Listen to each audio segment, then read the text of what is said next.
On est prêt? Merci. Alors, bonjour. On va commencer avec l'appel. Tous les membres du Conseil sont ici et présents. On move to the Territorial Land Acknowledgement. Nous reconnaissons que nous sommes sur le territoire non cédé des Anishinaabe et les terres traditionnelles des peuples Haudenosaunee, Kanien'kehá:ka et Huron-Wendat. Nous reconnaissons notre obligation commune de respecter, d'honorer et de préserver ces terres et les ressources naturelles qu'elles contiennent. Merci, Conseiller Deakin. Whereas Canada is founded upon the principles that recognize the supremacy of God and the rule of law, let us take a moment for personal reflection.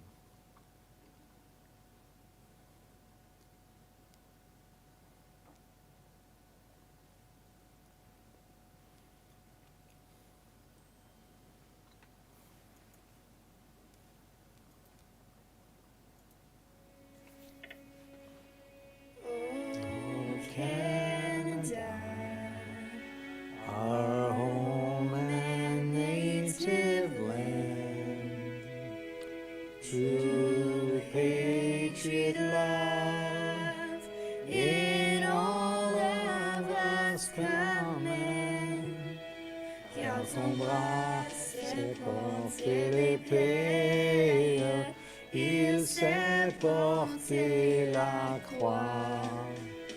Ton histoire est une épopée des plus brillants exploits. God, keep our land glorious and free. Oh, Canada, we stand on guard for thee. Oh, Canada, we stand on guard for thee.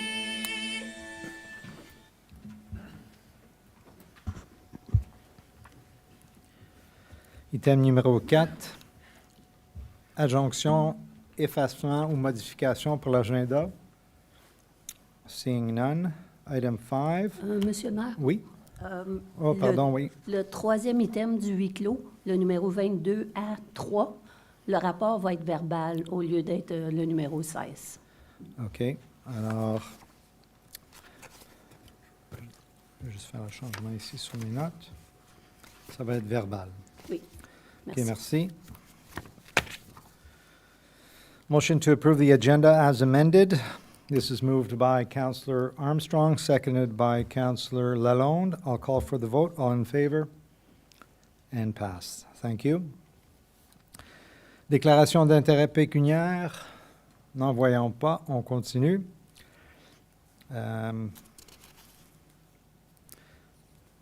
Motion to approve. So item 7, motion to approve the regular council minutes from our October 14th council meeting. This is moved by Councillor Deakin, seconded by Councillor Lauren. Call for the vote. All in favor? And passed. Thank you. Item 9, delegation petitions. We have none. Item, présentation, on n'en a pas. 9, délégation pétition, on n'en a pas. Item 10, consent items. Motion that all consent items listed under consent items be received as presented. And this is moved by Councillor Deakin, seconded by Councillor Lauren. Call for the vote. All in favor? And passed. Thank you, councillors. Item 11, reports from departments and council committees. So 11A, that council acknowledge receipt of the information report EcoDev 2025-04 dated October 27th, 2025, and adopt the Community and Economic Development Strategic Plan as prepared by McSweeney and Associates. So before we turn this over, I just wanted to share a couple of words. Tonight is an important milestone for the municipality. This presentation of our integrated community and economic development plan is a first for us. So this plan reflects what residents have told us. Russell is growing fast, but we want to grow well. preserving our small-town character while creating opportunities for business, housing, and healthcare. The data is clear. We are growing. We're one of the fastest growing in Eastern Ontario with strong incomes, a skilled labor force, and a community that contributes as much to Ottawa's economy as it benefits from it.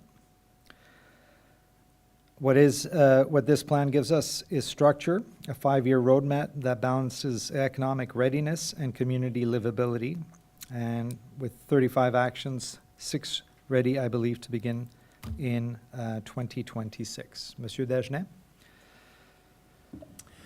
Bonsoir, Monsieur le maire et chers membres du Conseil. Ce soir, j'ai le plaisir de présenter le rapport EcoDev 22504 portant sur le plan stratégique du développement communautaire et économique de la municipalité de Russell. Comme vous le savez, ce plan représente un travail important amorcé plus tôt cette année avec pour objectif de doter la municipalité d'une feuille de route claire et orientée vers l'action pour soutenir la croissance économique, la vitalité communautaire et la qualité de vie de nos résidents. Le projet pour l'élaboration de ce plan a été attribué à McSweeney & Associates en février dernier. Ce cabinet possède une solide expérience en planification stratégique municipale et a travaillé en étroite collaboration avec notre équipe ainsi qu'avec plusieurs partenaires et intervenants locaux afin de s'assurer que le plan reflète bien la réalité, les priorités et les aspirations de notre communauté. I would now like to invite Madame Nancy Johnson, Director of Strategic Initiative with McSweeney & Associates, to present the final strategic plan and share the key recommendation and implementation step for the coming years. Merci, Monsieur Dagenet. Welcome, Ms. Johnson. Thank you very much. We're looking forward to the presentation. Thank you very much. It's great to be here. I was just saying to Sebastian, it's been quite a journey, but we've made it. And I'm just happy to be able to present to you sort of the findings. Can you just confirm that the mic is on there?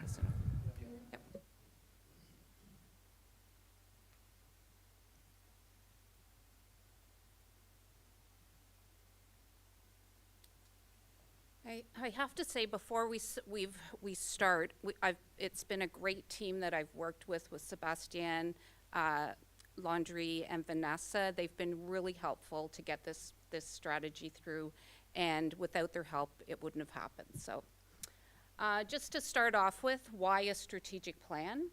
And really it is about, as you've said, guiding future decisions in both economic development and community development. Economic development and community development do tie together very closely, and so that's why the two of them are together. It's really around setting that foundation and also identifying aspects of economic development and community development that need to be considered. All right, so how did we get here? We started a while ago. This is difficult to see, but we do have 4 steps that we go through in order to get to the final presentation.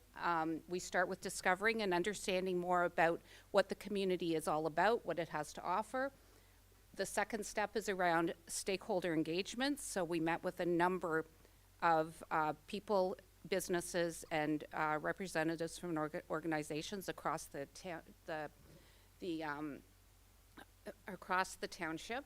And the next is about developing, so that's really taking all the information that we collected through the quantitative and qualitative information and creating a score, which is its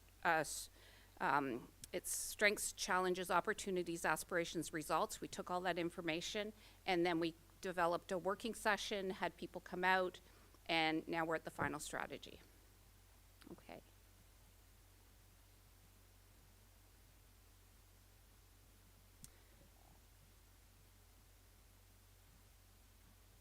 Okay, so around discovering, so we talked about, we created a community situational analysis, which provides you with an incredible overview of your community.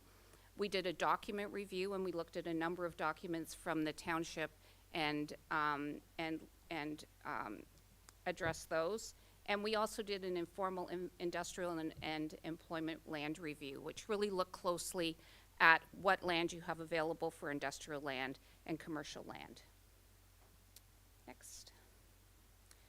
So, as I said, we did a stakeholder engagement plan, and we had 160 people participate, which was fantastic. It was on online surveys. We got information. We did focus groups. We did interviews as well. So 160 people participated. We got a good cross-section of people that provided us with information.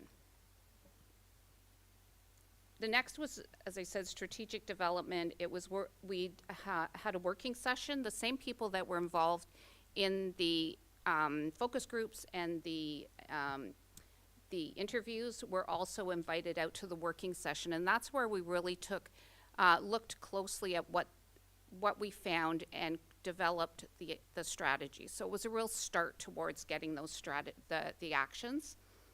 As part of that, we also have an implementation plan, which Sebastien will have, and that's sort of a background document where all of the actions are set out, and there's timelines and financial implications, that sort of thing. So the results, what you have is the strategic plan, 2 sets of actions. There's one on community, one for economic development. As you said, it's a 5-year strategy starting in 2026 and ending in 2030. 35 agreed upon strategic actions, and as I said, the implementation plan is not included in the document, but but Sebastien has that. Okay, so the crux of the strategic plan is really around the goals and actions, and those took a bit of time to figure out. So we talk about community development first, and why is community development important? It's really about empowering communities to create that positive change. You've got lots of new people coming in. They all seem to be a lot of them are very excited about being here, and they're really looking to be involved in the community. So it's really about bringing people together to help them work towards that common goal, and really around improving social, economic, environmental well-being. So when we were working on the goals and actions, we came up with 5 community development goals. And the first one is around creating that enviable quality of life. The second one is around the strong volunteer network. The third one is creating those vibrant urban cores. The fourth one is around a tourism product and developing a unique tourism product. And the fifth one is about transparent communications. So what we did is, out of those 35 actions, half of them being economic development, half of them being community, we pulled out the top 6 priority actions. And those are the ones that we felt were needed to be done sort of first to build that foundation. So the first one is around collaborating with community, collaborate with and support the community physician recruitment committee, enhancing the road and pedestrian traffic or safety in both communities, becoming the expert on affordable housing. We all know housing is a real issue everywhere, and so having that person on staff that's the expert when things come up, when there's grants and those sorts of things, is really important. Working with local schools to educate students on the township and why it is great. Developing a new brand for the township of Russell, and continuing to strengthen that volunteer base. Then on the economic development side, it's really all about thinking ahead and being prepared for investment opportunities, and really providing those greater prospects for local employment and supporting entrepreneurs. So it's really building the business community. So the 3 goals within economic development are being investment ready, meaning that when a business comes and is interested in setting up in Russell, that you're ready to host them. You have land available, you have buildings available, that sort of thing. And then you have a system in place that really helps them to go through the process in an easy way. The second goal is about attracting, retaining, and growing businesses. So we know that you've got some really great businesses here, making sure that there's opportunities for them to stay here, to grow their business, but also opportunity to bring new businesses in. And the third one is about supporting local agriculture, and as we know, agriculture is a very big sector in Russell. So the top 6 priority economic actions are about having the new EDO, who started in the middle of this whole process, assign him as the point of contact for investment inquiries. So everything goes through him. He shares it with other people, but having that one point of contact is really important. Keeping the economic development information updated and current, that's really important as well, because if you have outdated information, businesses might not be as interested in coming to the community. And having that updated information is just really important. Undertaking a business retention and expansion program. Establishing better communications between internal departments to ensure that economic development is included. The 5th one is about continuing to be the main contact for the 417 Industrial Park, and better market to the 4 CIP areas, so the Community Improvement Plan areas. So at the end of the day, it is your plan. It's the plan that your community provided input in and looked at and decided that this is what they wanted to see. And these were the important items for them. So it has been, as we said, community-based. We've worked quite closely with Sebastian, Landry, and Vanessa to come up with the actions, and we gave you 35 doable and realistic actions. They're actions that we feel that are you can do, that they're, and you're not going to be overwhelmed by them, but that gives you a really good base. Okay.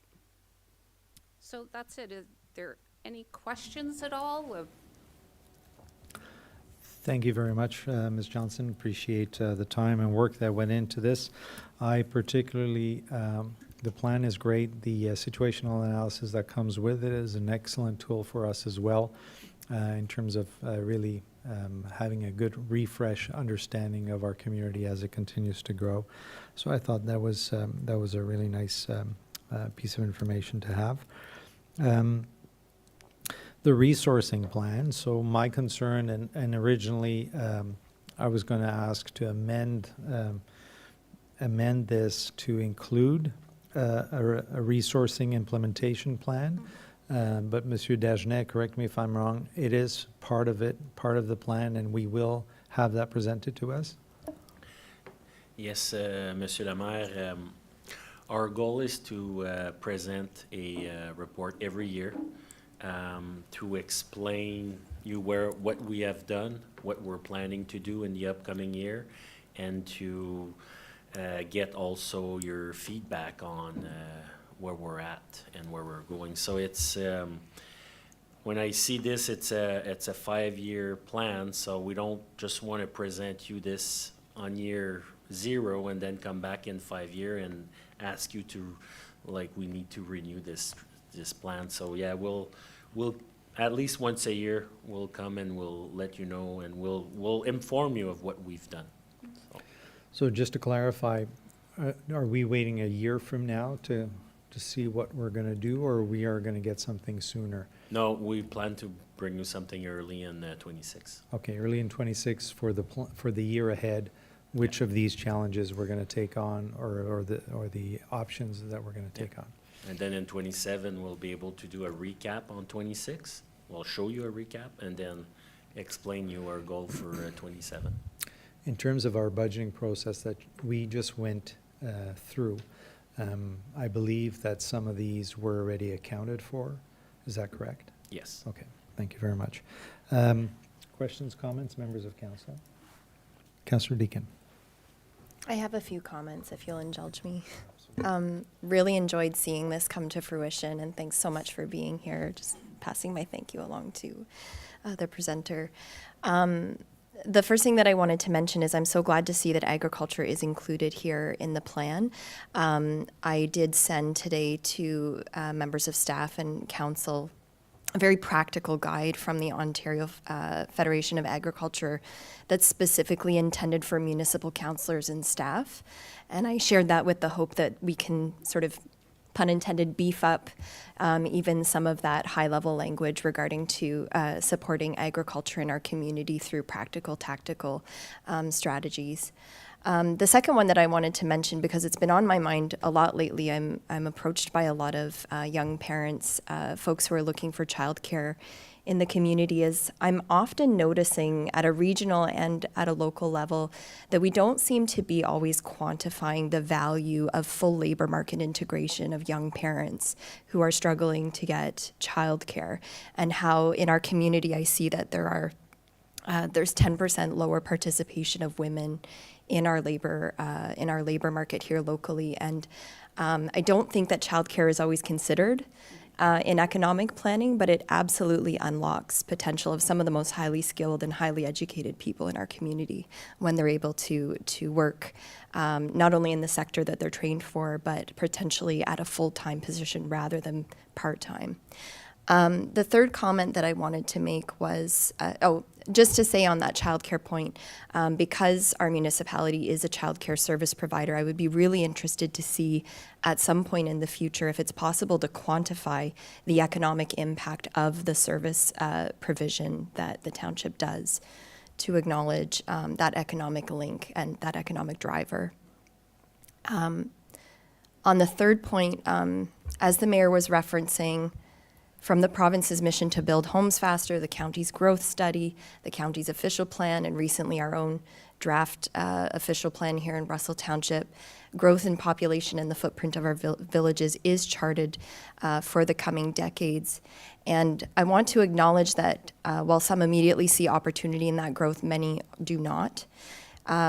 I noticed that in the consultation, the comment, and really expression of fears around that the small town vibes will be lost in the growth.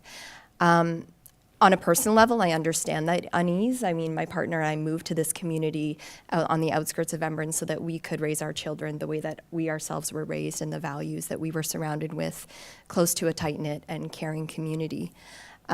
So a couple of years ago, when community cohesion discussions started coming through, really at the Affordable Housing Committee, with inputs from residents that were on that committee as well as residents in the general community, that need to invest in community development was apparent so that we can stay tight-knit and true to our values as we grow.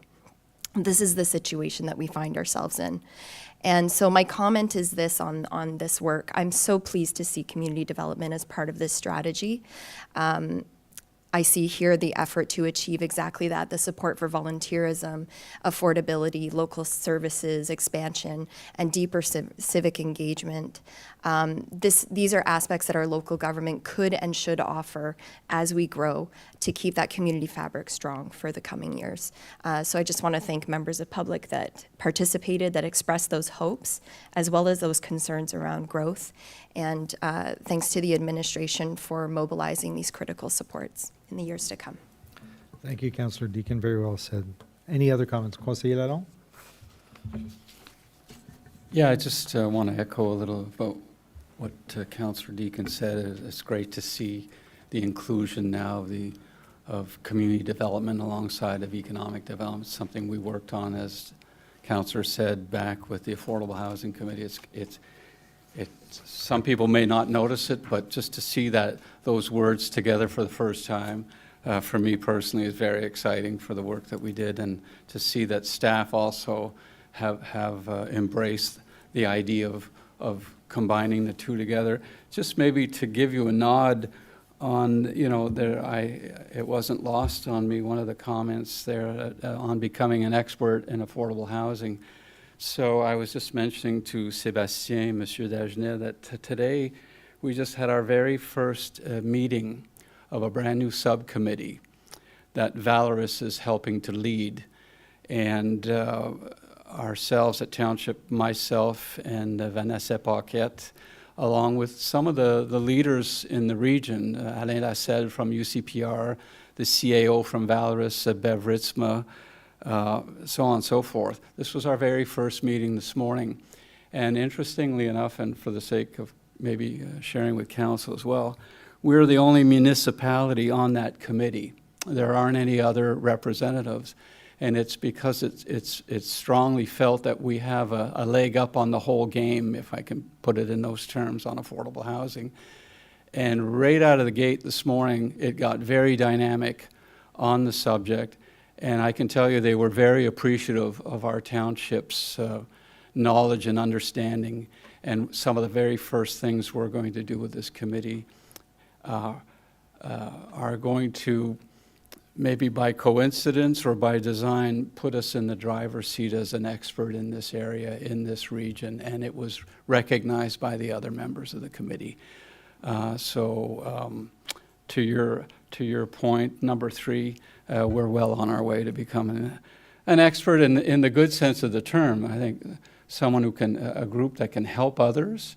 We know other municipalities enjoy seeing what this township is doing. They've said so. Mayors of other communities have said so. We're anxious to see what you guys do there because we're going to borrow on that in the things that we want to do. So thanks for the work, and we're right on schedule with at least one of those items for sure.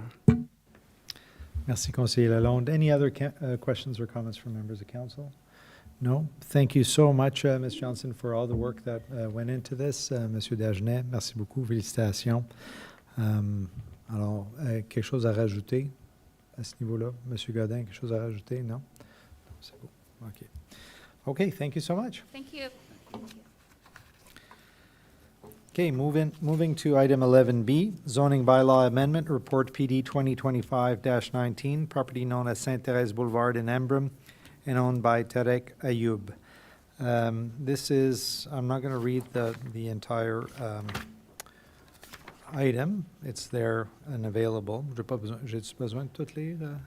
Pense. Oui, hein? Okay. All right. I tried.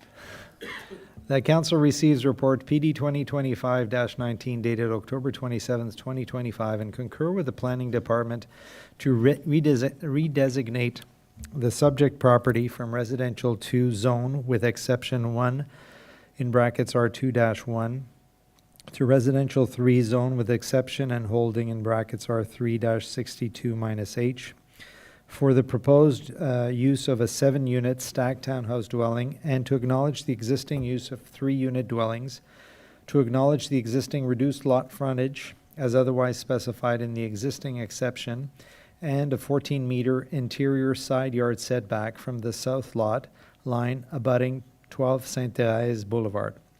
The holding zone is to remain in place to restrict development until such time as the property is connected to municipal sewer services. The requested designation reads as follows. Notwithstanding the provision of the bylaw, to the contrary, the lands designated residential 3 zone with exception and holding R3-62-H may only be used for a 3-unit dwelling and a stacked townhouse dwelling, and shall be used in accordance with the following provisions. Maximum 7 stacked townhouse dwelling units, 14-meter interior side yard setback, south lot line abutting 12 Sainte-Thérèse Boulevard, minimum lot frontage of 9 meters on Sainte-Thérèse Boulevard. The holding symbol applying to subject property may only be removed until such time as municipal sanitary sewer services are available to service the subject property. So this is the second time this comes to us at council. It was removed. That's right. So it has come through planning. And can you confirm it came twice to planning or twice to planning? And I notice in this proposition, the recommendation is for 7, but there is an option for 12. Monsieur Bourgon, can you explain to us why we have the option? Merci, Monsieur le Maire. So I'll start by saying that from the time that we went to the planning committee and it's presented to council, there's been a small changes. The original setback that was presented to the planning committee the second time was 19 meter, and that was revised to 14. So that's a change, and even from when we pulled the report in September coming to council, that's a change that's worth highlighting. And the option that council have for the 12 unit, that came from a request from the proponent just a few weeks ago. So that's the reason why it was added under other options for council. So just to confirm, though, in terms of the recommendation from staff is 7. 7, yeah. The and- proponent is looking for 12. Have they been looking for 12 all along, or they just changed that? Just to confirm. Yeah. True, Mr. Mayor. So the original application and what was presented to the planning committee, it's based on the 7 units plus the 3 existing. So the 12 plus the 3 existing, that's a new or an extra week request coming from the proponent. So the planning committee did not debate or did not discuss that amount of units. Okay, and in terms of the staff recommendation at 7 versus the 12, are there any planning-related requirements that are not met with the 12? What's the rationale for staff to recommend only 7? Well, the point number 1, we're dealing with the original application, which is 7. So the request of the 12 coming much later in the process was not fully assessed by staff. So we're really dealing with the original request of 7, and that's what was advertised to resident or neighbors, and that's what was presented to the planning committee. Okay, so according to planning regulations, council still has the ability to approve a 12 without the proper amount of time in the notice to residents around? Is that correct? That's an option that council always have, but like staff is recommending not to go down that route. If it would be entertained, it should go back to the planning committee and have the proper advertisement or consultation with the neighbors. Thank you. So I'm going to defer to members of the planning committee for some additional insight on this. So Conseiller Lalonde, Conseiller Lauren, if you can add your 2 cents to that, I would appreciate it. So Councillor Lalonde and Councillor Lauren. Yeah, thank you. As mentioned by Mr. Bourgon, there's been a lot of exchanges with the group that have taken place outside of what the Planning Advisory Committee had the opportunity to review. In particular, going from 7 to 12, adding 5 units on. So this is something we've never seen at the committee level. You might appreciate that at the last council meeting or so, we were putting into place, where there are fundamental changes or adjustments or amendments made to an initial proposal that derogate considerably, that we would like that sort of situation to be handled by way of a new posted sign on the property in question, and an opportunity for residents that live nearby to have a chance to look at those substantive changes, which I consider in this case is exactly what we're dealing with, to go from 7 to 12. The other challenges in this application, which are public information, involve, at one point there was an agreement with a resident to allow work to come through their property to help make that connection. And that was one of the conditions, that we reviewed as a planning advisory committee. We discovered the day after that, in fact, that resident withdrew that agreement, no longer was in favor of allowing that sort of work and some of the costs associated with it to run through their property.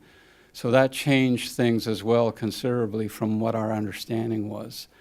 And I think now at this point, because it has changed again, aside of that agreement being rescinded by the neighboring property owner, that I wouldn't be able to support going to the larger number of units without at least this application going back to the Planning Advisory Committee for a proper review, which I think it should have the privilege to do, and for signage to go up on that property to allow residents to come back and give their opinion as to whether this is suitable or not at all, which, as I mentioned earlier, only a few meetings back, we recognized and agreed that that sort of advertising should go back up on a property where there are substantive changes made.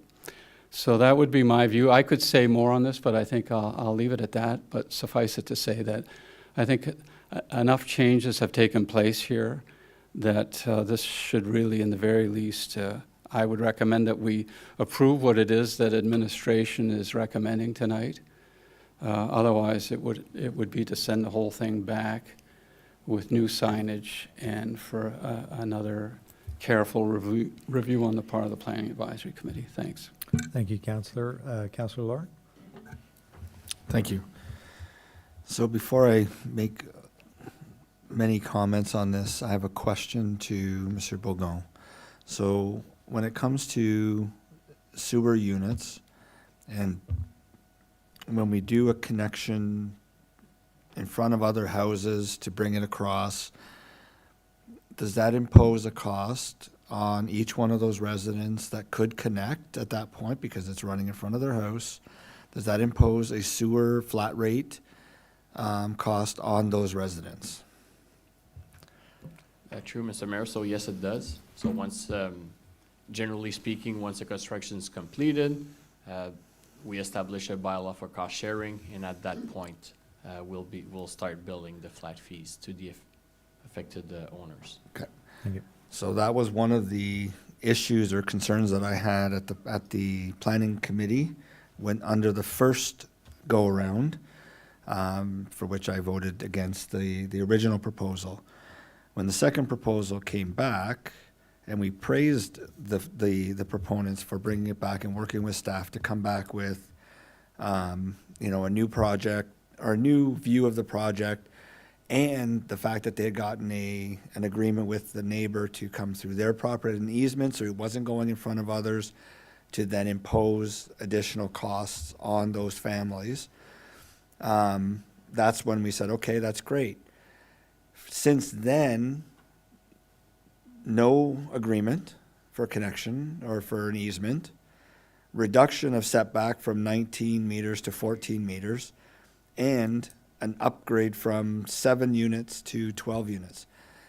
Those three things alone, each individual one could be considered material. Altogether is significantly material. So if we're talking about the reduction to 19 from 19 to 14 meters, going to 12 units and no connection, but just putting the H symbol, I can't approve. I can't approve that tonight. I would vote against that. In terms of what's being recommended, I can't agree to that either. Even if we went to 14, that's not a big hurdle for me going from 19 to 14. What is a big hurdle is no easement and putting costs onto other families that are probably never going to connect, and they're going to add these costs. I can't do that. So I can't approve this either way, but if the proponent truly does want the setback and the units, then they're going to have, my opinion is, because of the materiality, they need to go back to the planning committee for a recommendation.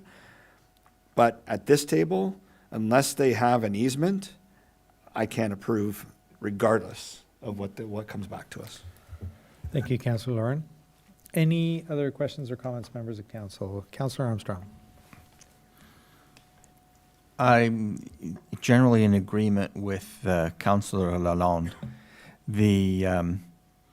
I'm generally in favor of the intensification in these areas, and the concept here is good. The sudden change from 7 units to 12 units certainly does concern me. I would have, as a neighbor, I would have insisted on having my say on that matter. And in fact, it would be something that we may find ourselves in front of the Ontario Land Tribunal about. That's the type of thing it would be. I'm willing to agree and vote for the 7 units. And if the proponent wishes to have more, well, then recommence with another application. But I'm willing to give the guarantee of the 7 units. Thank you, Councillor. Councillor Deacon. Grateful for Councillor Lalonde and Lorraine's comments, especially the perspective from the planning committee that they bring. I concur with Councillor Armstrong. The H symbol being placed makes it clear that sewer servicing has yet to be determined, and therefore no neighboring properties would be charged that flat fee, because that would come back. That whatever arrangement is determined would have to come back to be shown to have that H symbol removed. Otherwise, I'm in agreement with Councillor Armstrong, and even the nature of the request and how it came. It's curious to me that it wasn't just understood that it would need to be a fresh application. What we were looking at a few weeks ago as council was the degree, minor changes would require a change to the sign. This is not a minor change. This is a substantial change, as I understand it. And so it wouldn't even be simply informing again, but rather, in my view, the way I interpret it, a new application to upgrade the units to 12. I don't think that it's often that an application comes to planning twice, and it's here with us now. I just want to acknowledge that there's probably been a lot of effort and maybe a little bit of frustration as well on various parties on this as well. And so I hope that the right way forward can be found soon. And I do agree on the attempt at intensification in that area, which I also agree is appropriate. Thank you, Councillor Deacon. Follow up, Councillor Lara. Yeah, so I don't disagree that intensification is important and could very well happen in there with the 7 units. I have no problem with that. Where my concern lies, and again, Monsieur Bourgon, based on the report, there are only 2 options to bring sewer. Go up Sainte-Thérèse or cut across Off Saint-Jacques. Saint-Jacques, right? And cut through the property. Yeah, exactly. So if the property option is no longer there, then the only other option is to go up Sainte-Thérèse. So even by putting an H symbol on, the only option at any point in time, if they want to come back to us, is Sainte-Thérèse. Which, if we do that, and we allow them to go up Sainte-Thérèse, we're imposing costs on those other 5 residents that live on that street and across. Is that correct? Monsieur Bourgon. Yes, that's correct. They would need to do all the proper step, do some consultation with those property owners, but they would ultimately follow the procedure that's in place, our bylaw 131/2019, which we shared several times with the property owner. But you're correct. Ultimately, they would be, unless they bear all the cost of the construction, there will still be the flat fees component afterwards. Right. And we know that based on the construction of the line and it going through, that based on a bylaw that was passed a few years back, that we cannot impose those costs on the residents. But the sewer and the water, in other circumstances, those flat rates are automatic and have to be imposed. That's correct. And there are annual fees that are paid Well, as they're soon as the quarterly water, fees. yeah, as soon as the water comes through or the sewage comes through on your Correct. road, whether you hook up or not. So based on that only option, as of right now, because the person has withdrawn their consent for the easement, is Sainte-Thérèse. And based on that, I cannot reasonably accept to impose additional costs on families that do not want this project. They do not want to connect to the sewer and incur those additional charges. If the proponent can get agreements from all of those families to say, absolutely, bill me the annual cost, which I'm just going to throw out the number $300. We just did our budget. It's around that. $375 per year, is that the number? So $375 a year, for nothing, because they don't get anything for it, then I will then sign off on the project as presented to council. But without that sign off, I can't agree to imposing those costs on other families. Thank you. Monsieur Bourgon, on n'a pas d'informations sur les 5 résidences, s'il y aurait de l'intérêt ou si ça faisait partie des discussions originales. À ce moment-ci, non. On ne connaît pas la position des autres propriétaires là, qui seraient affectés par la connexion potentielle d'égout. Okay, merci. I think it's fair to say we're going to pull this item. So we're pulling item B. Thank you, council, for all the insight. We'll resume this discussion afterwards. C'est beau. Madame Camille-Laflamme, oui. OK, on tombe à l'item C. Politique de règlement sur les arbres, rapport ISPW 2025, que le Conseil reçoive ce rapport daté du 27 octobre 2025 et de 1, approuve la politique d'abattage et de remplacement des arbres et de 2, accepte de ne pas aller de l'avant avec le règlement sur les arbres urbains pour le moment et se concentrer sur un programme de plantation d'arbres dans la municipalité ainsi que sur la sensibilisation du public.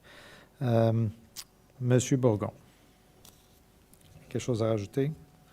Well, briefly, that after the last time that we discussed the urban tree bylaw with council, the administration felt like it's fairly clear that it would be a positive point to have a policy for the municipality. So that's one of the items that we're proposing or putting forward to council, that moving forward, we have a guidelines for our own operation. And again, we're asking council to take a position on the entire file of the tree bylaw. Thank you, Monsieur Bourgon. So I think it's fair to say that in our previous discussions, we all seemed aligned on the aspect of the township practicing that policy. And where there was some, I would say, not complete agreement is what to do with the actual urban tree bylaw piece. And so what we have today is, one, the first one where we all agreed, and two, for the staff to understand where we're going with the tree bylaw piece. Questions, comments, members of council? Councillor Armstrong. Yeah, when we discussed this the last time, we discussed a policy of 1-for-1 and ensconcing that in a bylaw for private residences that for the lands that abuts on the public streets. In other words, we maintain the public streetscape, where one tree cut down, you're required to plant another one, and that would be in a bylaw. This policy sort of imposes that upon the township, but any bylaw that we had could also be could also regulate the township itself in its own matters. The other question I have in this case as well is this policy is imposed on public lands, but many of those public lands are in front of private residences, and I'm thinking about road allowances, for example, and many trees are within the road allowance currently.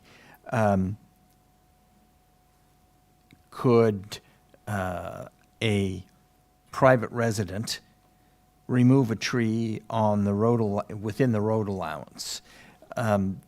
We've all got to get all of this together in one coherent policy, and not having a bylaw come back that covers everything is not going to cut it in my mind. We have to have that. You cut down a tree, you plant a tree. And no, a 40, 60-year-old tree, the 40-year-old maple that's in front of my house, if it gets cut down, I plant another maple. It's not going to be the same thing for 40 years. That I completely agree with. But it's something that at least we have taken a step, a positive step and an enforceable step to maintain the streetscape of the township. So I'm not in favor of just having this alone. I'd like to see a bylaw come through that carries it through to the end. Thank you, Councillor. Just a clarification question for me. Monsieur Bourgon, in the road allowance, if I cut my tree on technically the road allowance, am I allowed to do that right now without permission from the municipality? If it's within road allowance, it's a municipal property. So technically, I wouldn't be allowed to do We that. don't have too many of those, but I'm sure there's some, but yeah, it would be municipality. But that's already, right now, it's already controlled, it should technically be controlled in the sense that it's not private property, That's it. correct? Exactly. Okay, other comments? Councillor Deacon. Thank you. I just want to start off by saying that it would be nice, I think it would help this discussion to have clear recommendations to council from the Environmental Advisory Committee. I know that there's been a lot of discussion and a lot of thought, even workshopping at that committee.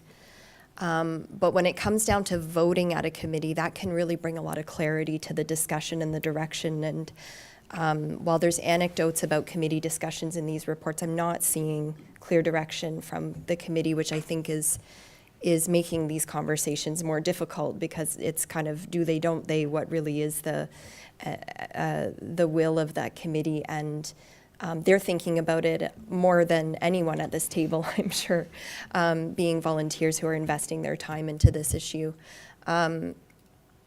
I would like to speak in favor of proceeding with a simple urban tree bylaw that does include permitting, a structure for permitting, for fees, and for fines in broad strokes. I love that Councillor Armstrong brought it up again, because that was for me, a very simple way to put it. You cut down a tree, you replace a tree, or a tree is replaced somewhere in the township. And so I think when this bylaw draft came to us last, it needed a lot of work. I found that it was quite a bit of overreach, unreasonable, likely in terms of the administrative burden, the burden on the applicant, the proponent in the community to take down a tree on their own property.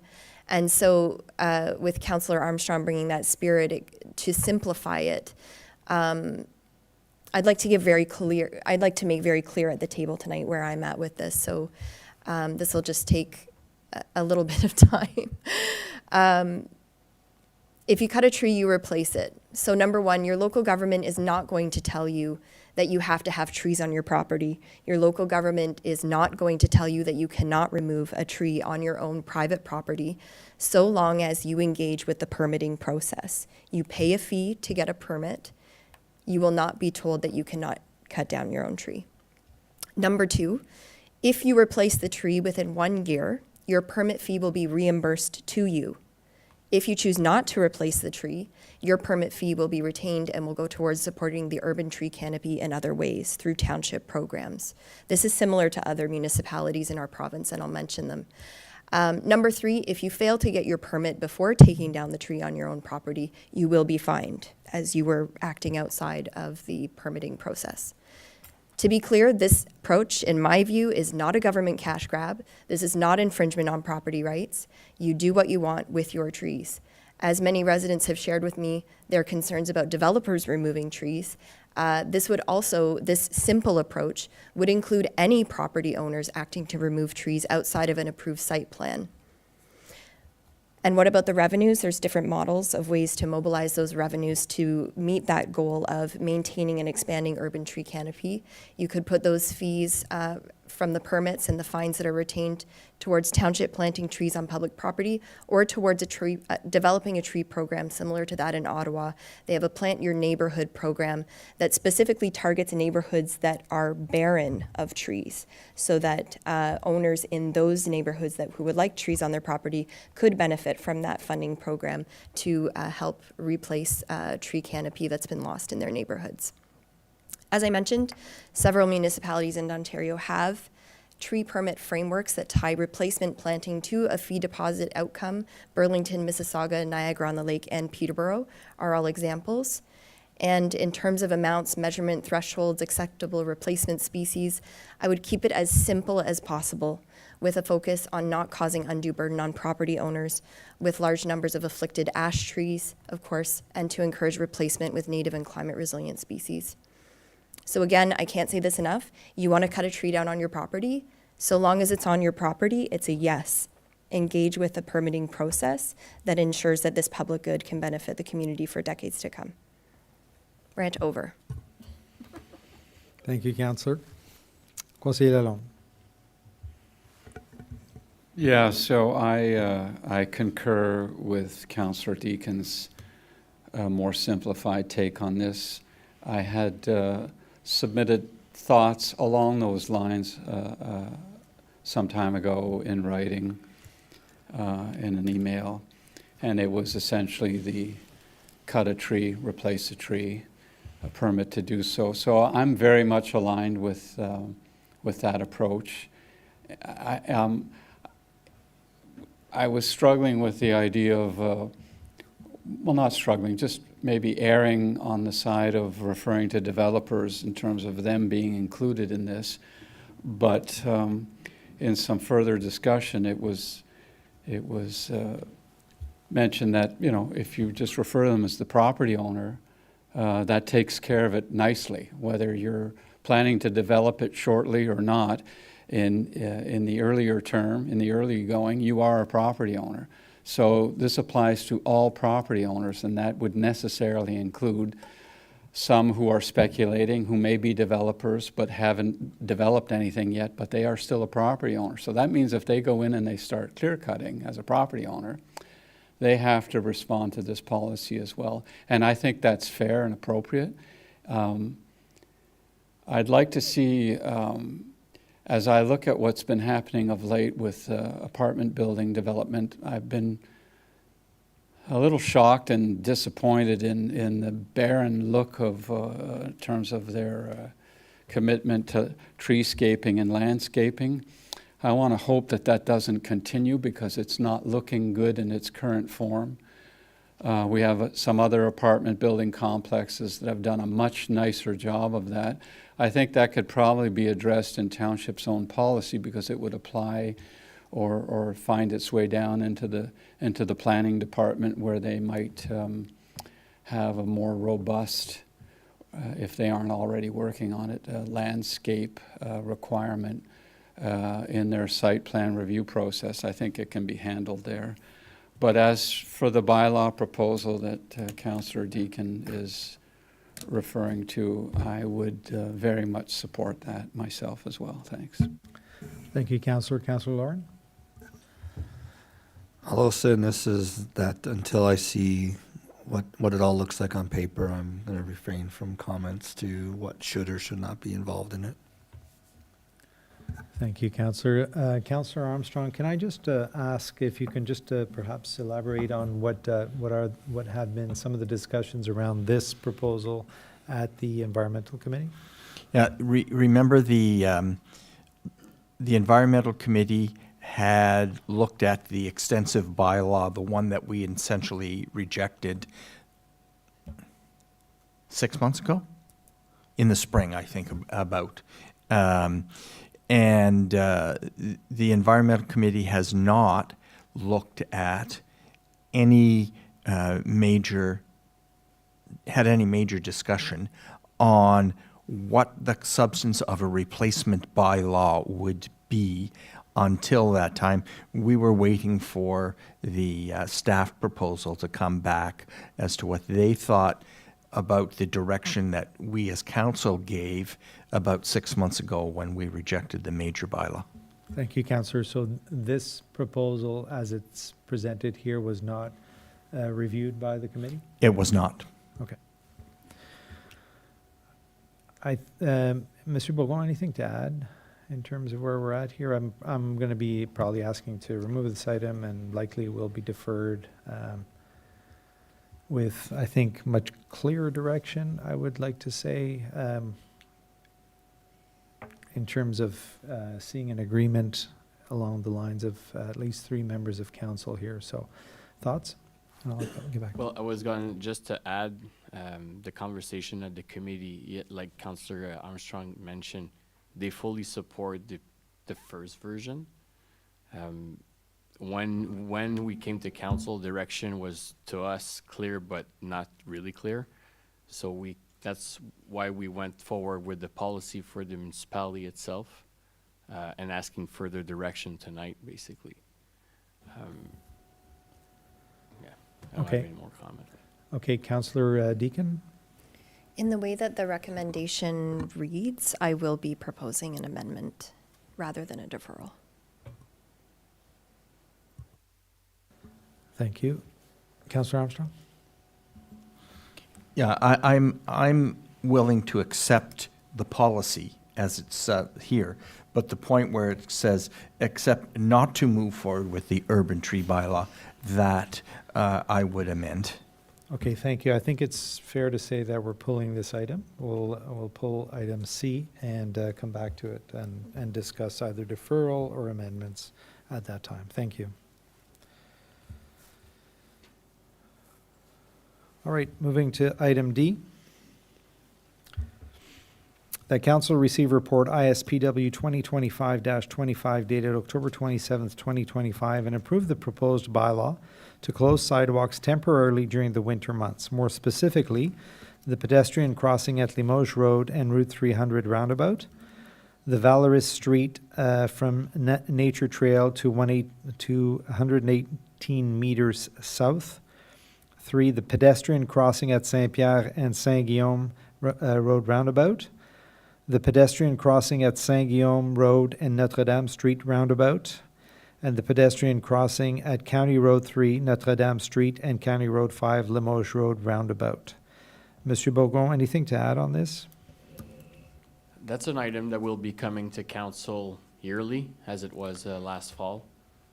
Just we're preparing for our winter operation, and we need to put in a bylaw in the areas where we'll not be affected by our snow removal.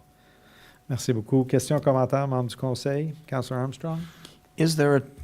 Do we foresee a time in the future when these sidewalks will in fact be maintained like other sidewalks throughout the municipality? Thank you, Councillor. Monsieur Bourgon, correct me if I'm wrong, but this comes back every year for approval, and therefore, if there are adjustments, we adjust them that year. Yeah, thank you, Mr. Mayor. So that's for that reason that we kept and we striked out the ones that are now being included in our operation. Thank So you. it will be reviewed here. So as our system or our network of sidewalk and active transportation grow, we need to Adjust update our bylaw accordingly. Et ça, c'est fait toujours à ce temps-ci de l'année, c'est ça? Oui, exact. Pour répondre à la question, oui, c'est toujours à ce moment-ci de l'année là, qu'on apporte et qu'on va apporter ce règlement. Merci, Councillor Lawrence. So is this a cost issue? Monsieur Bourgon? Ultimately, and portion of, and those are areas where we don't have the resources or it's outside of our road network or there's nothing connecting to those facilities. Yeah. So as an example, the roundabout the new roundabout at the intersection of Notre-Dame and Limoges Road, well, there's nothing connecting to those crossings.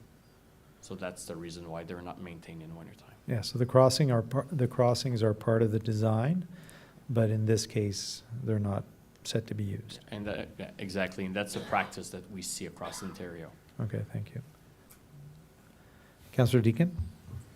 Reading this report brought up other questions for me. I was wondering, is there continuous pedestrian access from, let's say, the Karcher at the roundabout to like where that sidewalk turns into trail all the way up to the food basics during the winter? Monsieur Bourgon? Merci, Monsieur Maire. So moving forward, yes, it will be. So that's the reason Okay. why those crossings and sidewalks were removed from this year's bylaw. Because it's a trail, like it's a trail portion that goes through, so that trail will be maintained? Yes, it will be maintained because it's connecting to our sidewalk network. I see. Thank you for Thank the you. clarity. Any other questions on this item? No? Alors, on continue. Item E, que le Conseil reçoive le rapport ISWATWW 2025-06 daté du 27 octobre 2025 et 1.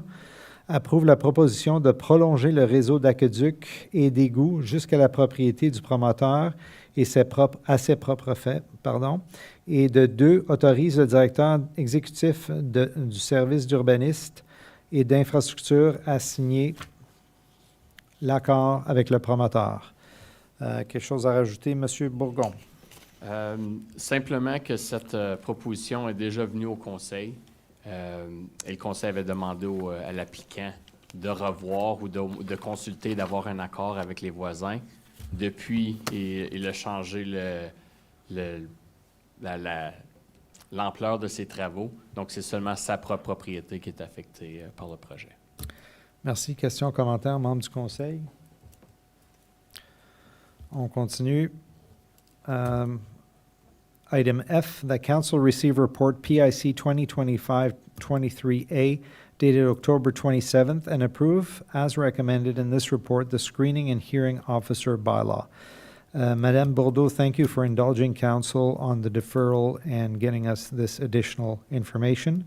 I see that our legal opinion confirms that the clause doesn't give or take away any power. It just clarifies the reality. So even though the screening and hearing officers can't deal with constitutional questions, residents still have full legal recourse should they challenge it on those bases. They can go to a court. If I understand correctly, that's the recommendation. So we are able to proceed. Is that correct? Yes, that's correct. Okay. So in other words, the AMPS process is legally sound and compliant with the Municipal Act and provincial regulations. The question clause in section 3.4 is correct, standard practice, and should stay as written. And so it's recommended to us that no amendments are needed to this bylaw. So once council approves it, the township can appoint and contract the screening and hearing officers and formally launch the AMPS program. Questions and comments, members of council? Councillor Armstrong. Yeah, respectfully, Mr. Mayor, I have read the legal opinion, and I've actually looked into the cases and examples that Mr. Meads has presented. The one from Kingston is quite informative, and based on that, I'm not going to go into another big argument here, but I'd like it pulled for a separate vote on item 11, and the bylaw itself pulled for a separate and recorded vote, please. Sure, so item F, it will be separated, and the according bylaw as well. Thank you. Thank you, Councillor. Madame Camille-Lafemme, je vais juste vous demander de me rappeler quand on va être rendu au bylaw. D'accord? Any other comments or questions on this item, members of council? Thank you. Moving to item G, that council receives report CSAS-CL-09-2025 dated October 27, 2025, as notice regarding proposed amendments to council's procedural bylaw number 2021-121, and authorize the clerk to bring forward the amended chart or amending bylaw for consideration by council at its next regular council meeting on November 10th, 2025. Madame Camille-Laflamme, anything to add on this notice? It's just simply notifying us that it will be coming at the next meeting. That's correct. So today, it's only the notice, Yeah. no discussion, and at the next meeting, council can discuss the proposed amendments. Merci beaucoup. Thank you. So I will not ask for questions or comments at this stage. So number 12, reports from an investigator or ombudsman, we have none. Item 13, notice of motions, we have none. Item 14, question period on the meeting of the day. Questions must be in relation to an item on the agenda. Before asking the question, please fill in your name, address on the sign-in sheet. If you wish to receive a response from a member of council or staff, please leave a phone number or email on the sheet. 4, state your name before asking your question, and as a disclaimer, by asking questions during the council meeting, you are consenting to be part of a live broadcast and the official public recording of the proceedings. Questions? I should always ask if there are questions before reading everything. No questions? Thank you. I appreciate that. I didn't read it for nothing. Sorry, I was trying to figure out how to phrase it.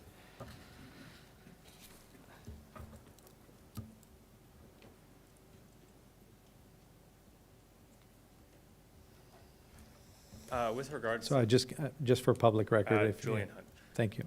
With regards to the discussions around Councillor Deacon's proposed tree bylaw, not everyone necessarily wants to cut down a tree before they plant their trees, so I'd like to see some way for the public to be able to, I don't know, get credit for planting trees and then removing an older tree. It just, Reverse the order a little yeah, bit. be able to, like, if you plant 12 trees, get credit for those 12 trees, so that then down the road, when those trees have grown, you can cut down the old tree. Like, that's the process that I've been taking. There's not gonna be room to plant another tree once I've removed the Okay, tree that's currently there, so Oh, just so- something for consideration. so I don't know. we'll phrase that into a question Yeah. somehow, but. Could that be considered but, yeah. during the future Monsieur Bourgon, discussions of just the tree keep that in bylaw? mind. Thank you. Thank you. Thank you. Any other questions? Seeing none, we'll move to item 15, resolutions. So motion that council approve all recommendations listed on the agenda under item 11, reports from departments and council committees. I need a mover seconder to put it on the table. So moved by Councillor Armstrong, seconded by Councillor Deacon. Questions, comments, and removal of items. So I believe we have items B, C, and F as removal. Okay, so propose an amendment to remove items B, C, and F, and this is moved by Councillor Lalonde, seconded by Councillor Armstrong. Call for the vote to remove items B, C, and F. All in favor? And passed. Thank you. So motion that council approve all recommendations listed on the agenda under item 11, reports from departments and council committees with the exception of items B, C, and F. This is moved by Councillor Lalonde. Yes. We already have it. Oh, yeah. Okay, I have to call for the vote, no? Yes, Yeah, so I'm calling for the vote as amended. as amended. Yes. We talked about this today. Call for the vote, all in favor, as amended, and passed. Thank you. All right. So let's go back to item B.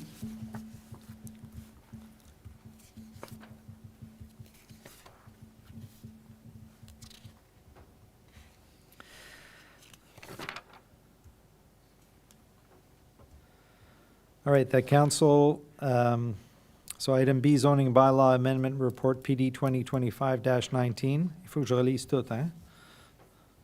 Since we already read it, Okay.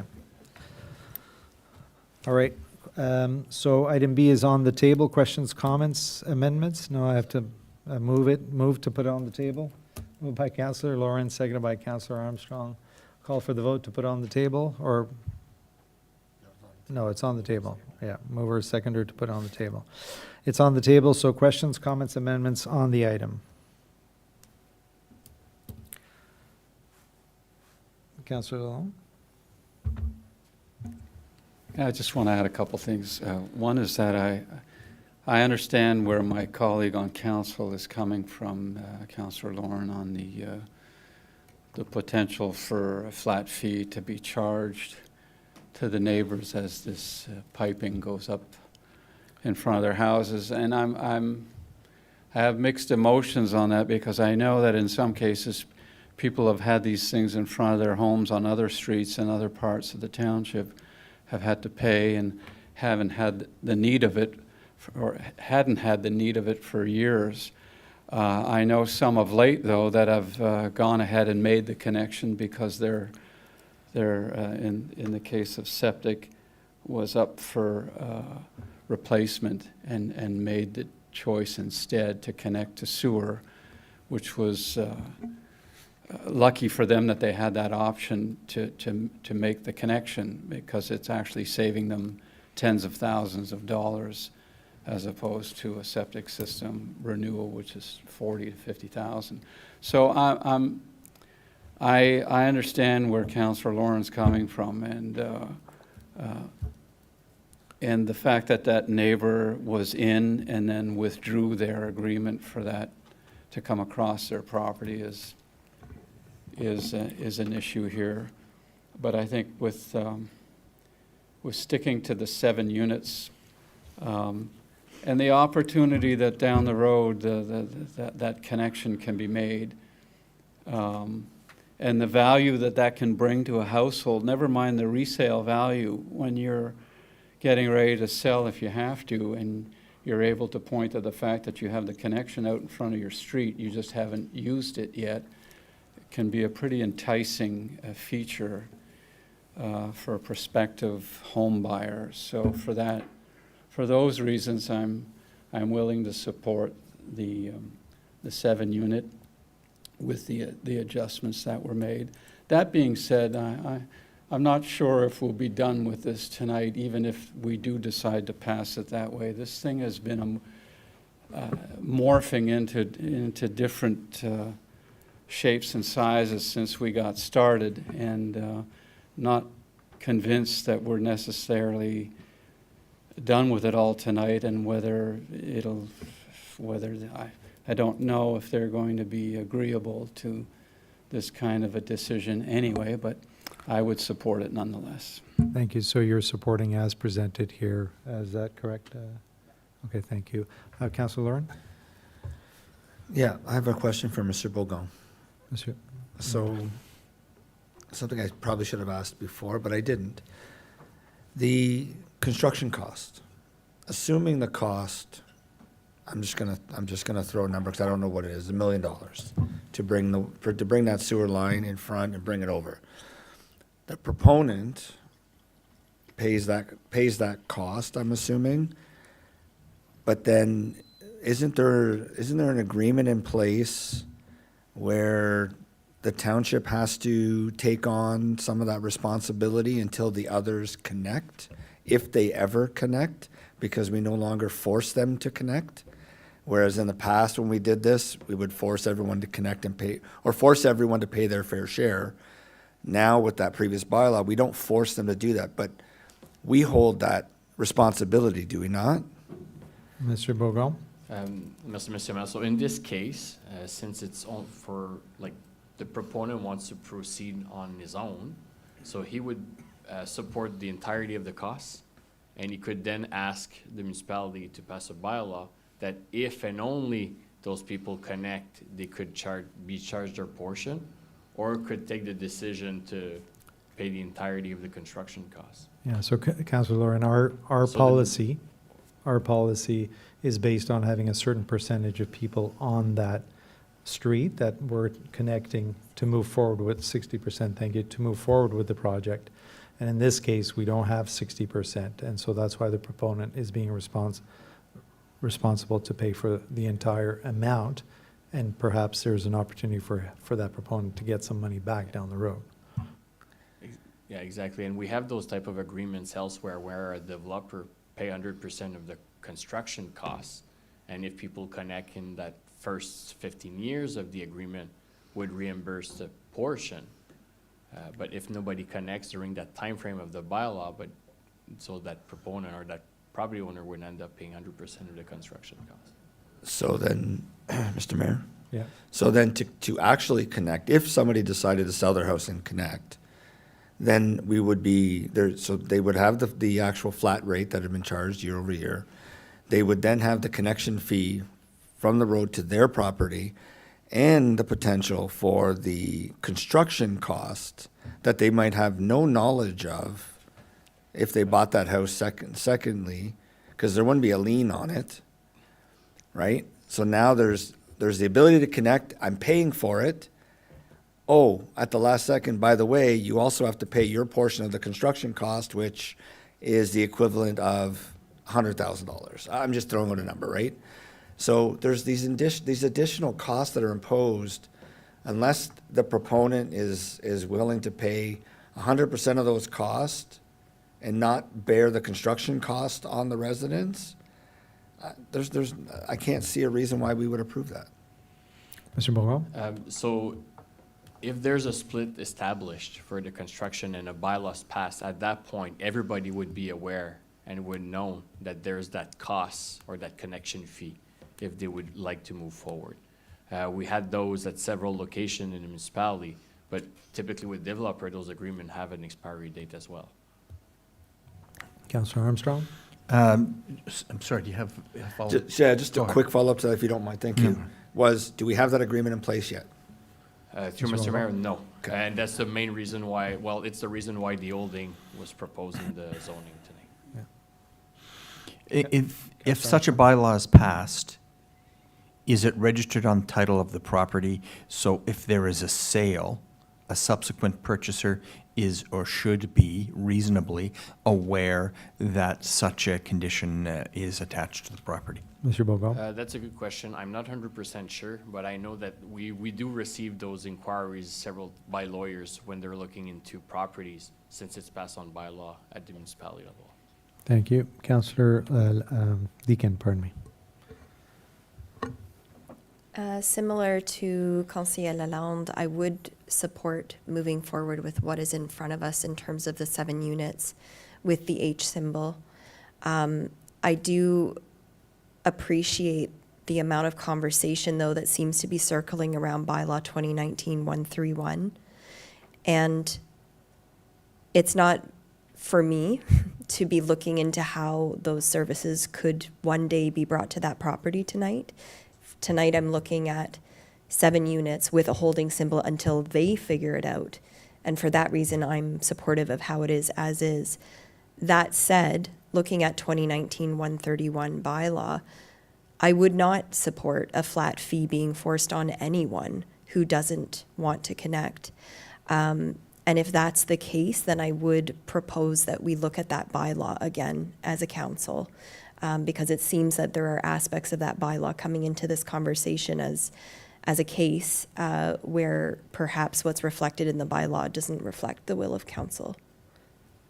So again, I have no amendments to make on what's being proposed. I do wish to vote in favor of proceeding with the 7 units with the H symbol. Thank you, Councillor. Any other questions or comments on this? So we'll proceed with the vote on this item.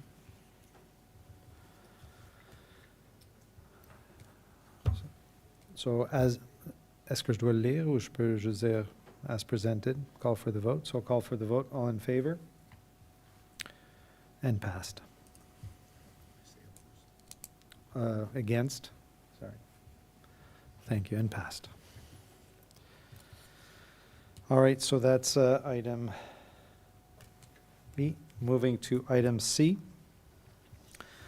The council receive report ISPW 2025 dated October 27th, 2025, and 1, approve the tree removal and replacement policy, and 2, accept not to move forward with the urban tree bylaw at this time and focus on the township tree planting program and public education. Moved by, put on the table, Councillor Armstrong, seconded by Councillor Deakin. Questions, comments, amendments? Councillor Deakin. I'd like to thank everyone for listening to my detailed, broad strokes explanation of how I could see this bylaw working. Note that I'm not an expert on writing bylaws, but that I was looking at others and that I do see a path forward for us to have as a township a bylaw that protects and expands urban tree canopy in our villages. With that in mind, I would like to propose an amendment where it says approve the tree removal and replacement bylaw, approve the tree removal and replacement policy. My amendment would be to remove point 2, which was to accept to not move forward with the urban tree bylaw. I would like administration to move forward with the urban tree bylaw, and so I would remove point 2, and that would be my proposed amendment. Thank you. We have a proposed amendment. Do I have a seconder? Seconded by Councillor Armstrong. The amendment's on the table. Questions, comments on the amendment? Call for the vote on the amendment. All in favor? Against? And passed. I will now call for a vote on the amended, c'est ça? Amended resolution. So we have to, one, approve the tree removal and replacement policy, correct? I'll call for the vote. All in favor? And passed. Thank you. Monsieur Bourgon, I think we've got a fair bit of information presented here to the for the next stage. I would also ask that as we move forward with the bylaw piece, that it be properly presented with the environmental committee, so we can also have support or feedback from the environmental committee when this comes back at some point. Councillor Lauren? I would assume a resolution of support from the Yes. environmental Yes, committee? that's correct, Okay. yeah. Councillor Lalonde? Yeah, sorry, just to be clear, the proposal that Councillor Deacon made, is that the idea is that it would be sent for consideration down to the committee for endorsement or support, or? So I think what's happening, and correct me if my understanding of this is wrong, members of council or Monsieur Bourgon or staff, is that we, as a council, are interested in seeing a bylaw, a tree bylaw. The broad strokes around that bylaw were presented by Councillor Deacon, and seems that there is some alignment on that. And so the intent is to have staff go back and draw up a bylaw that aligns with that kind of, with those broad strokes, present it to the environmental committee for review, discussion, and eventual support through a recommendation before it comes back to council. Monsieur Bourgon, members of council, am I in line with how that's stated? C'est beau. Monsieur Godin? Merci, Monsieur Mayor. So I just want to make sure it's clear, and because we need a direction from council, since it's the point 2 was removed from the resolution, but it doesn't say necessarily in the resolution to go back and draft the bylaw. So this is going to be a separate direction from council. So if I understood what was just said, council is looking for us to draft a more simplified bylaw based on the discussions tonight, to present it to the Environmental Advisory Committee, and for them to prepare a resolution for council supporting it or proposing amendments. Yeah. And then for us to come back to council with that. Yeah, and so by not adding that to the resolution, we're just implying that we're still looking for that tree bylaw as it was originally intended. And so I'm not sure that we need to add that. I just wanted to, confirm that. No, I agree with that. I just wanted to make sure that direction was clear, Yeah. Even though it's not included in the resolution. Conseiller Lalonde? Would it be simple enough for Councillor Deacon's verbiage to be sent down as written? I'm sure that Monsieur Bourgon could contact Councillor Deacon and get the details, and to start working on something. I'm comfortable that can happen without any additional direction. All right, moving to item F. So that council receive report PIC 2025-23A dated October 27th, 2025, and approve as recommended in this report the screening and hearing officers bylaw. Mover and seconder to put on the table. So moved by Councillor Lawrence, seconded by Councillor Deacon. I'll call for the vote. Or sorry, questions, comments, amendments? Call for the vote. All in favor? Against? Carried. Ça complète les items séparés, Madame Camille-Laflamme, oui?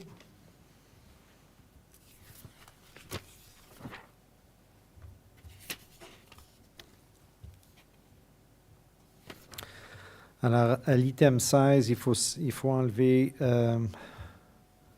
lequel? Le deuxième, le 123.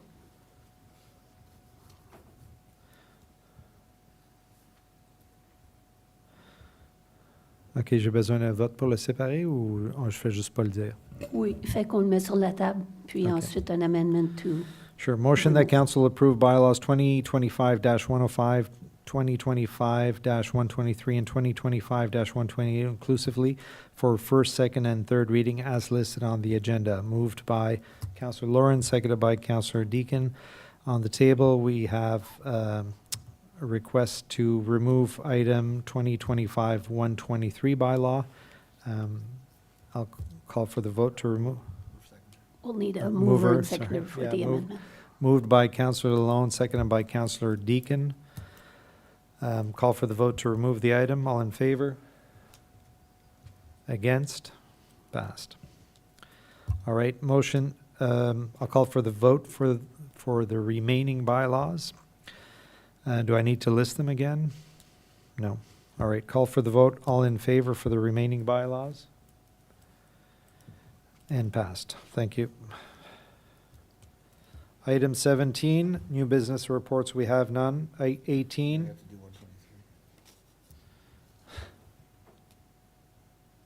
Oh, yes, I'm sorry. We just separated it. So a motion that council approve bylaw 2025-123 being a bylaw to appoint a screening officer and hearing officers for the administrative monetary penalty system in the Township of Russell, report PIC 2025-23, reference number 11F. I'll call for the vote. No? All right. Moved by Councillor Lauren, seconded by Councillor Armstrong, yeah. I'll call for the vote. All in favor? Oh, sorry, questions and comments? We're having a hard time today. Questions or comments? Call for the vote. All in favor? Against? And passed. Thank you. All right. Mr. Mayor, I have a question. Yes? Did Councillor Armstrong request a recorded vote on this vote or not? No, he did not. No, okay, thanks. Item 17, new business reports, we have none. Item 18, other business presented by council members, we have none. 19, public consultations and hearings, we have none. Item 20, announcements. Members of council, any announcements? Councillor Deakin. I have a few announcements. Halloween is this Friday. Please, everybody, drive safe. Be careful out on the streets. On November 4th, the Latinos of Prescott Russell will be holding a Dia de los Muertos celebration. You can find information on that on their Facebook page. The Taste of Russell is happening again on Sunday, November 2nd at Salle Camille Pichet. This is one of my favorite events of the year because it's all about food from all over the world, and I really encourage folks to attend and bring their appetites. And it is Media Literacy Week. And as part of celebrating media literacy, the library at Russell Branch will be holding a Healthy Democracy event on Monday, November 3rd. Local author Jane Cooper will bring her expertise as an election observer in the Ukraine to discuss how to ensure that Canadian elections remain free and fair. I encourage everyone to attend. It'll be very timely and very interesting. Thank you, Councillor Deakin. Any other announcements? Si. Monsieur Bourgon, pardon. Merci, Monsieur le maire. J'aimerais prendre l'occasion pour mentionner aux membres du Conseil et au public que plus tard cette semaine, nous allons mettre une restriction complète d'utilisation d'eau à l'extérieur pour faire des inspections de la tour d'eau d'Embrun. So as of today, tomorrow and Wednesday, we'll post out the restriction for Thursday and likely the following week. For outdoor water use only. For outdoor water use only. The idea is to reduce capacity requirement because the tower will be empty. Yeah, exactly. We need to completely empty the tower to do that full inspection process. So that's why we're putting a full restriction on outdoor use. Thank you. Councillor Armstrong? Just now you've got my curiosity going. Where do you drain the water to when it comes out of the tower? Monsieur Bourgon? We'll just let it by Get consumption. used, yeah. By the usage. So we started planning ahead of time, and for that same logic that it's going to take several days afterwards to fill it To back refill up. it. Thank you. Any other announcements? Thank you. Strategic discussion, item 21, we have none. 22, closed session.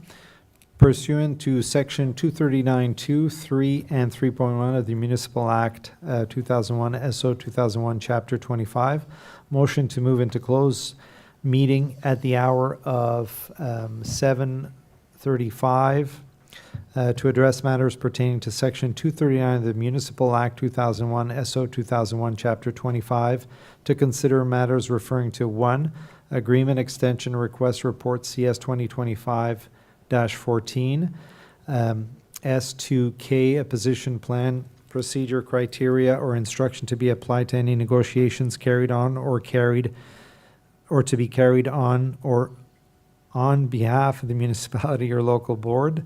2, sale of land on Route 300 or report CS 2025-15. S2C, a proposed or pending acquisition or disposition of land by the municipality or local board. 3, update on current litigation or report, verbal report. S2E, litigation or potential litigation, including matters before administrative tribunals affecting the municipality or local board. And 4, for closed session minutes of the regular council meeting dated October 14th, 2025. This is moved by Councillor Deakin, seconded by Councillor Armstrong. Call for the vote. All in favor? And passed. We are now moving to closed session. We'll take a couple of minutes before we get going.